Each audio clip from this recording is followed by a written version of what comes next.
Is volatility back in the markets following a recovery from March lows? Joining me to talk about what investors can expect now is Frank Holmes, CEO of U.S. Global Investors. Frank, always a pleasure to have you on. Thanks for joining me today.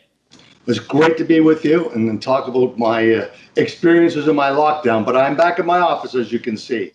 Yeah, you look great, and everything looks fantastic in your office. Now, Frank, I wanted to start by asking you about your sentiment in the markets. We've seen a lot of volatility this week following the Fed's announcement of keeping rates near zero. What's your take on it? Can we expect volatility to continue in the stock markets? Oh, absolutely. The volatility has expanded a lot. The daily volatility used to be 1%. That meant 70% of the time it was a non-event for markets to go up or down 1%, and now it's pushing 2%.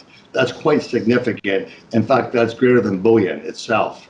And so I think that as all this money, the trillions of dollars being printed, somehow showing up in the marketplace and showing up in people's hands is creating this sort of volatility.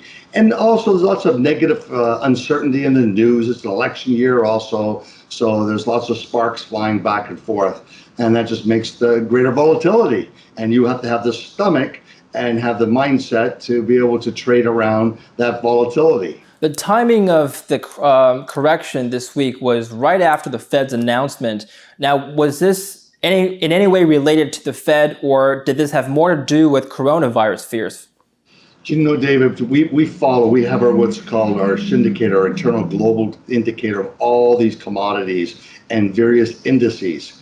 And we get these extreme overboughts and oversold. Last Friday, it was at a 90 rating. It never stays up there for more than a week. It's never. And as soon as it goes over 80, get ready for a big correction.